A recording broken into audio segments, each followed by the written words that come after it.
Hello everyone, myself Satish Kalra. Welcomes all of you in my channel Ultimate Science by Satish Kalra. And dear students, today we are doing the most important objective questions of chapter 7 P block elements of class +2 chemistry. And in my today's video, I have covered the questions already asked in the previous board exams and even the questions asked in the Haryana board sample papers. So let's start our first question. Our first question is, which of the following element does not show allotropy? आपके पास चार option है, ए है nitrogen, B है bismuth, सी है antimony, D है arsenic. ये question HPSC में 2017 में सेट ए में पूछा गया है। अब आपसे पूछा गया है कि इन एलिमेंट्स में से कौन सा ऐसा एलिमेंट है जो एलोट्रोपी शो नहीं करता। एलोट्रोपी जिसे हम क्या बोलते हैं, अपरूपता, कौन शो नहीं करता। सो यदि हम देखें, this all are the elements of group 15, nitrogen, phosphorus, arsenic, antimony, bismuth. तो इनमें से देखिएगा कि कौन सा ऐसा एलिमेंट है जो एलोट्रोपी शो नहीं करेगा। The answer is nitrogen, A.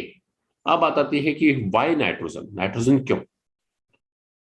We know the size of nitrogen is very small, smallest है इस ग्रुप में, and nitrogen has tendency to form stable and triple bond and bond, while it will form weak and single bond.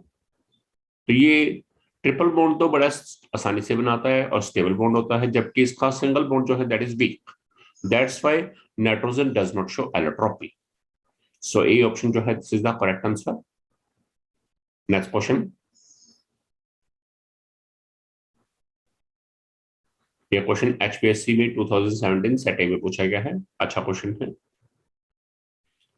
Next question, the percentage of P character, यहां P4 लिखा गया है, गलती से ये पी करेक्टर है। The percentage of P character in the orbital forming PP bond in P4 is A option 25, B option 33, C option 50, D option है 75। आपको देखना है कि P4 में जो PP बॉन्ड्स हैं उनमें पी करेक्टर कितना है। ये क्वेश्चन एचपीएससी में 2017 में सेट बी में पूछा गया है। तो फर्स्ट ऑफ ऑल यदि हम P4 के स्ट्रक्चर देखें,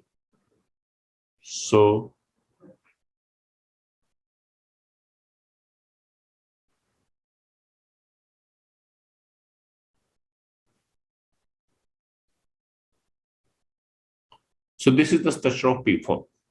ये P4 के स्ट्रक्चर है, and the hybridization of phosphorus atom is that is sp3। और हम जानते हैं sp3 है, तो इसमें s करेक्टर कितना होगा, दैट विल बी द 25%, और p करेक्टर क्या होगा, दैट इज द 75%। सो 75% यानी कि डी ऑप्शन जो है this is the correct answer. Next question.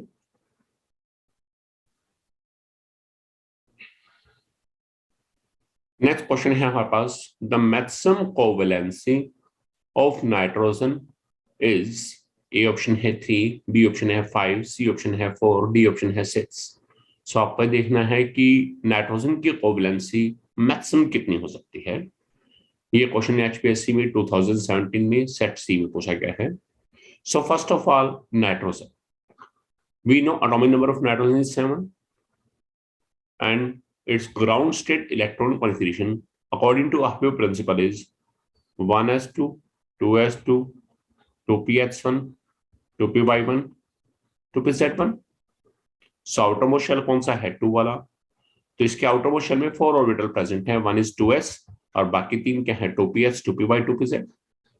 And nitrogen atom can use these 4 orbitals in the formation of maximum 4 covalent bonds. So covalence of nitrogen maximum कितनी होगी, 4 होगी। So C option क्या है, this is the correct answer.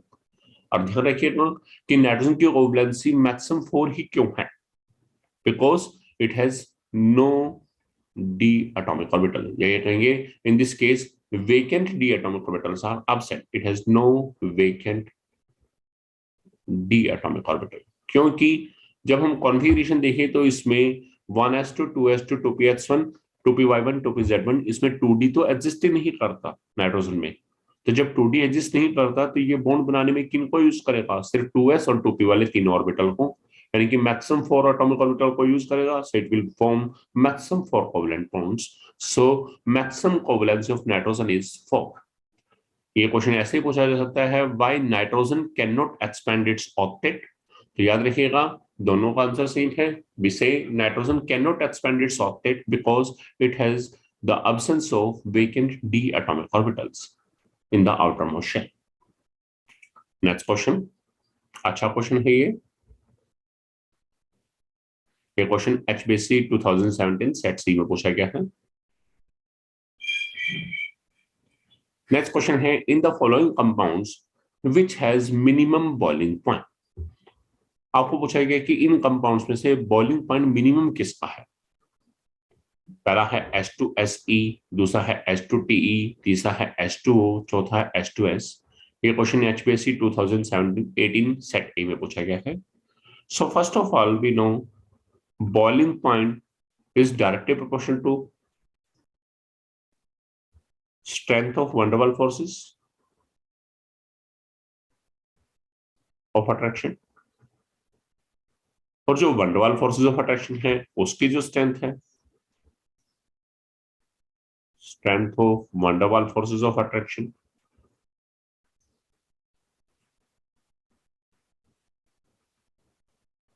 it is directly proportional to molecular size। यानी कि molecular size यदि ज्यादा होगा तो वन डर वाल्स फोर्सेस ऑफ अट्रैक्शन क्या होंगे? स्ट्रॉन्ग, और बॉइलिंग पॉइंट क्या होगा? हाई। अब हम ये भी जानते हैं all are the elements of group 16, और ग्रुप 6 में कौन सा एलिमेंट है? Oxygen, sulphur, S E selenium, P E tellurium, और पीओ क्या है? Polonium. So as you move down the group the size of atom will increase. सो होना क्या चाहिए हमारे पास? यहाँ H2TE जो है इसका बॉइलिंग पॉइंट सबसे ज्यादा होना चाहिए, क्योंकि टेलोरियम का एटॉमिक साइज सबसे ज्यादा है इनमें, ऑक्सीजन, सल्फर, सेलेनियम और टेलोरियम इन चारों में से। तो इसका मतलब H2TE का मॉलिक्यूलर साइज ज्यादा, तो मॉलिक्यूलर साइज ज्यादा तो van der Waals forces of attraction इसमें सबसे स्ट्रॉन्ग होनी चाहिए, और बॉइलिंग पॉइंट इसका सबसे हाई होना चाहिए। ठीक है, और मिनिमम किसका होना चाहिए? H2O का। मिनिमम किसका होना चाहिए? H2O का। लेकिन यहां पर ध्यान रखिएगा, in the case of H2O there is an exception.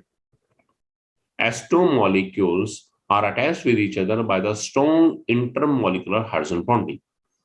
So इसका बॉइलिंग पॉइंट सबसे कम नहीं है, इसका बॉइलिंग पॉइंट इन सब में सबसे ज्यादा है due to the presence of the strong intermolecular hydrogen bonding. So यदि यहाँ क्वेश्चन होता है which of the following has maximum boiling point, तो मैक्सिमम बॉइलिंग पॉइंट किसका होगा? H2O, ना कि H2TE। और मिनिमम क्या होगा? H2O को छोड़ दो तो बाकी सभी क्या है? साइज के हिसाब से चले तो सल्फर, सेलेनियम और टेलोरियम, इन तीनों में से साइज ऑफ एटम सबसे कम किसका है? सल्फर का है। So that's why H2S will have the minimum boiling point, and D option, this is the correct answer. This is the D option. ध्यान से देखिएगा इस क्वेश्चन को कि यदि साइज के अकॉर्डिंग चलते हैं तो H2O का बॉइलिंग पॉइंट सबसे कम होना चाहिए और H2TE का सबसे ज्यादा, लेकिन यहां पर H2O में हाइड्रोजन बॉन्डिंग है तो इसलिए H2O का बॉइलिंग पॉइंट सबसे ज्यादा है, इवन H2TE से भी ज्यादा है। नेक्स्ट क्वेश्चन,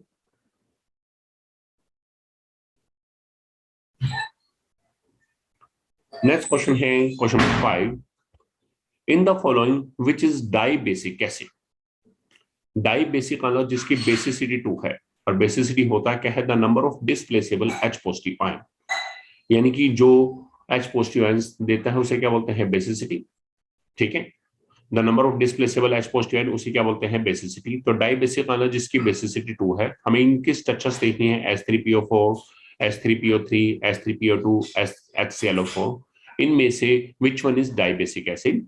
ये क्वेश्चन HBSC में 2018 में सेट बी में पूछा गया है। तो देखिए सबसे पहले मैं स्ट्रक्चर बना रहा हूं।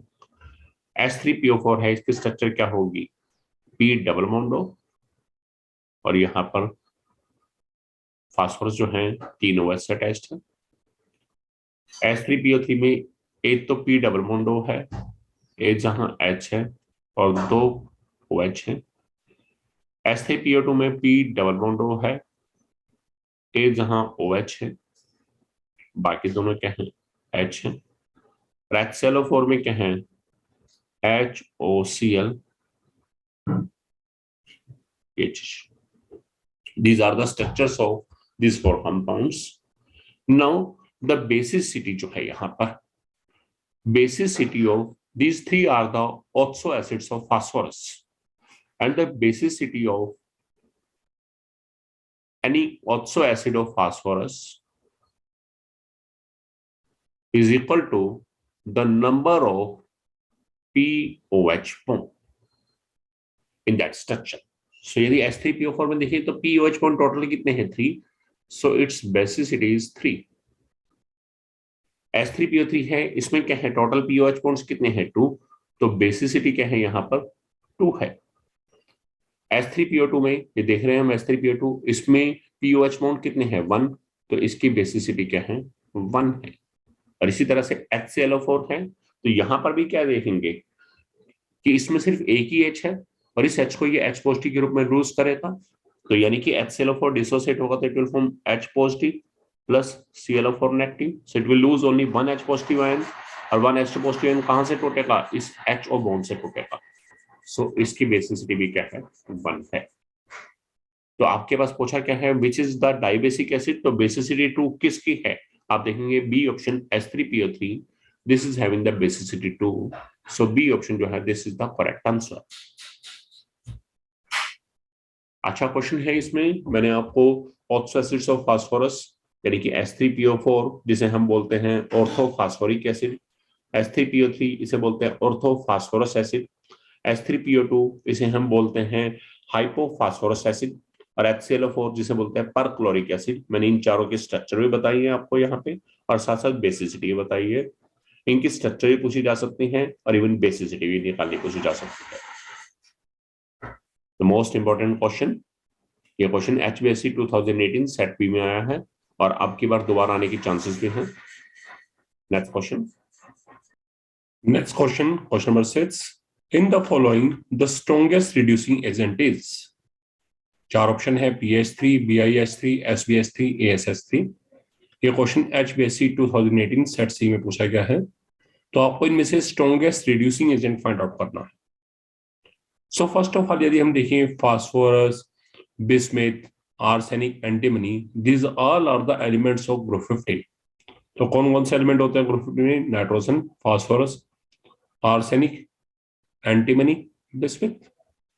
सो as you move down the group the size of atom will increase, यानी कि बिस्मिथ का साइज एंटीमनी से ज्यादा, एंटीमनी का आर्सेनिक से, आर्सेनिक का फास्फोरस से, फास्फोरस का नाइट्रोजन से। सो अब यदि हम इनके हाइड्राइड्स की बात करें, ये NH3 है, ये BH3 है, ये ASH3 है, ये SBH3 है, ये BIH3 है।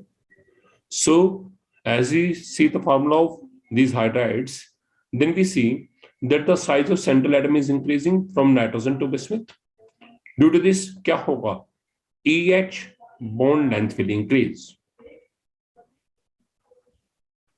EH bond length continuously increase होगी, और EH bond length increase होगी तो क्या होगा, the bond dissociation energy of EH bond will decrease.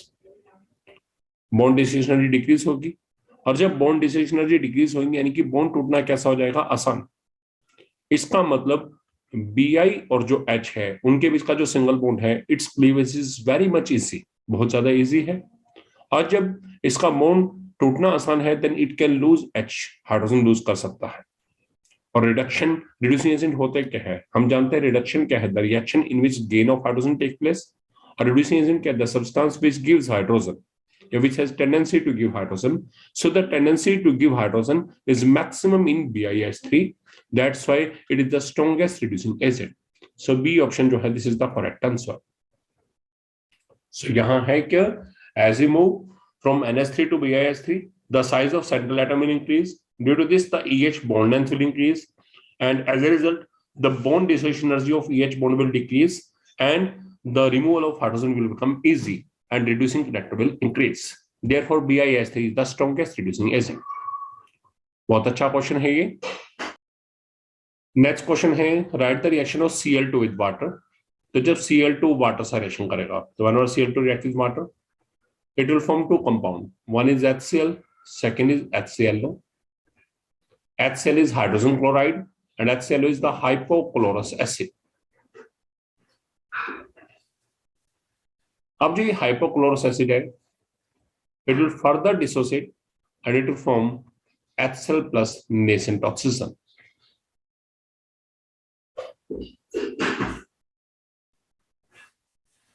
So due to the for liberation of atoms of nascent oxygen, Cl2 जो है या क्लोरीन वाटर की बात करें, it acts as the oxidizing agent. Chlorine acts as the oxidizing agent. And it will also show the bleaching action. जो chlorine है, it also acts as the bleaching agent. दोनों का रीजन सेम है, it is due to the liberation of atoms of nascent oxygen. और ये question HBSC में 2019 में set में पूछा गया है. Next question, question number 8. Which of the following noble gas is used for the advertisement display? A है radon, B है नियॉन, C है xenon, D है हीलियम. यह क्वेश्चन HBSC 2019 सेट पी में पूछा गया है. सो ऐसी कौन सी नोबल गैस है जो एडवर्टाइजमेंट डिस्प्ले में यूज हो रही है? तो ध्यान रखिएगा, एडवर्टाइजमेंट डिस्प्ले के अंदर जो यूज होने वाली नोबल गैस है दैट इज द नियॉन. जो हमारे पास नियॉन बी जो है, this is the correct answer. Next question है question number 9. What is the covalency of nitrogen in N2O5? A option है 3, बी ऑप्शन है 4, सी ऑप्शन है 5, डी ऑप्शन है 2. This is the most expected question. आपकी बार इसके आने के chances बहुत ज्यादा हैं. सो आपने क्वेश्चन पढ़ा भी है कि why nitrogen can not expand it's octet, या हम ये कहें कि why nitrogen has maximum covalency of 4. इसका मतलब 5 तो होगा ही नहीं. अब बात आती है N2O5 में इसकी कोवैलेंसी नाइट्रोजन की 3 है, 4 है या 2 है. So whenever we see the structure of N2O5, तो N2O5 की स्ट्रक्चर है क्या? There are 2 nitrogen atom. Each nitrogen atom is attached with the one oxygen atom by double bond and one oxygen atom by coordinate bond. And these 2 nitrogen atoms are held with each other by oxygen bridges. So this is the structure of N2O5. ये सभी क्या है, मैं loan पर लगा रहा हूं, unsaid electrons. सो अब यदि हम यहां पे ऑब्जर्व करें तो हम क्या देख रहे हैं? Each nitrogen atom is forming how many covalent bonds? This is 1, this is 2, this is 3 and this is 4. Coordinate bond is also a covalent bond. So each nitrogen atom is forming total 4 covalent bond. So the covalency of nitrogen in N2O5 is 4. So B option जो है, this is the correct answer.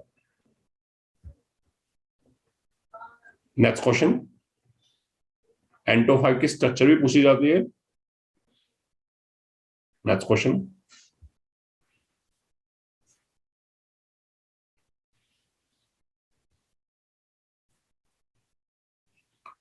Next है what is the molecular formula of phosphate gas? So phosphate gas का molecular formula क्या है? ए option है H2O, B option है SO2, C option है CO2, D option है COCl2. सो आपको देखना है कि इनमें से फॉस्फेट गैस का फार्मूला क्या है.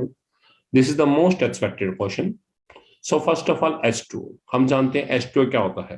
ये तो आइस हो सकता है, वाटर हो सकता है, स्टीम. ये फॉस्फेट तो नहीं है. SO2 क्या है? That is the sulphur dioxide. CO2 आप जानते हैं, this is the carbon dioxide. और रेस्पिरेशन के टाइम पे ये ह्यूमन बॉडी से या ये कहेंगे लिविंग ऑर्गेनिज्म जो हमारे पास है उनसे रेस्पिरेशन के टाइम बाहर आती है. और COCl2 जो है, this is the molecular formula of phosphate gas. So D option जो है, this is the correct answer. ध्यान रखिएगा, फॉस्फेट गैस का फार्मूला बहुत ज्यादा पूछा जाता है, तो formula is COCl2. And this is all about my today's video. Hope you learned a lot from my video.